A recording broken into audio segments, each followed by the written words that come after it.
Hi, my name is Kailun. My metric number is 182590.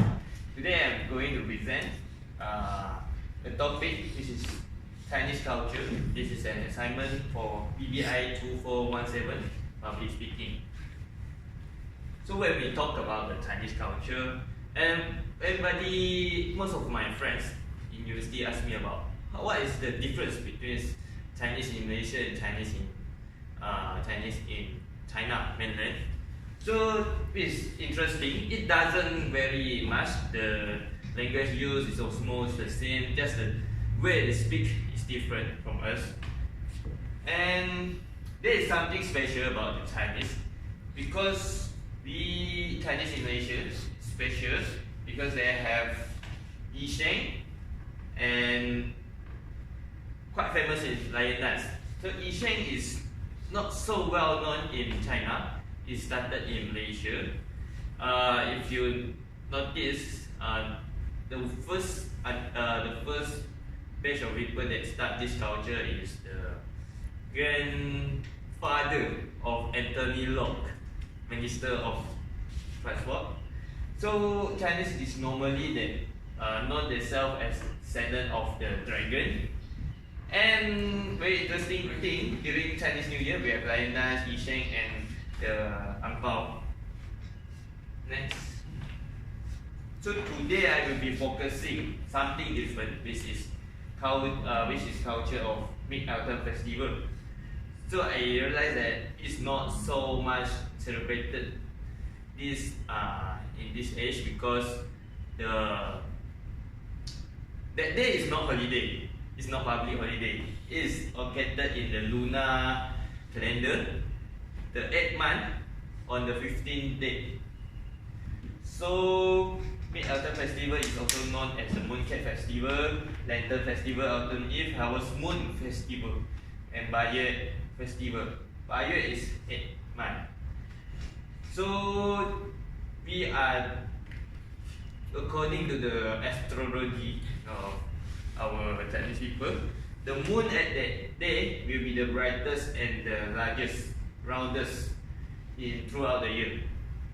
So for this year, 2019, it will be on September 13. So I will be talking about from the Shang Dynasty history. Why people celebrate this Mooncake Festival? So as you can see, it's a Thanksgiving. Back then, Shang Dynasty, which is about 1600 before century. So at that time, almost all of the people in China are doing agriculture. So during the lunar calendar, the 15th day on 8th month, this is the harvesting period for the mostly paddy. As you can see, there is a very interesting thing. It's a rabbit. It's a story about the Chang'e and the Hou Yi. So Hou Yi is a hero, and he shoot down 9 sons from the 10 sons, and he is given the special elixir, and his wife drank it. So his wife Chang'e and the rabbit, they live in the moon. This is a myth.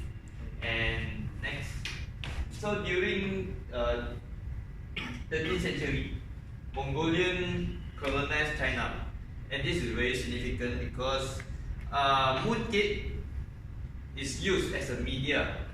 It's a communication tool for the peoples to urge the Chinese themselves to go for a riot, and they want fight for the independence. At that time, Mongolian, which is the Yuan dynasty, and they limit the communication amongst the Chinese people. So that's why they don't have the newspaper, all those things to public and to urge people to fight for their independence. And there is a chance on the year of 1368 during the nearby the Mooncake Festival. They actually insert the paper, the notes which carry the message into the mooncake, and they spread it, and it's not detected by the Mongolian at that time. So they managed to fight for the independence, and they got independent and established the Ming Dynasty. So during the current age, it's not so much we looking into the history, but when we celebrate Mid-Autumn Festival, it's about the moon. The first thing come into the mind is the moon, and moon is round, and for us it symbolizes the completeness and family union, and there is a lot of activities going on in the community. We will have celebration like lantern parade, and some of the lantern, which is like a hot air balloon. They write down their wish and they release it into the air. And there are some small activities like the riddle and the descendant into the garden, which is to pass down to the youngers.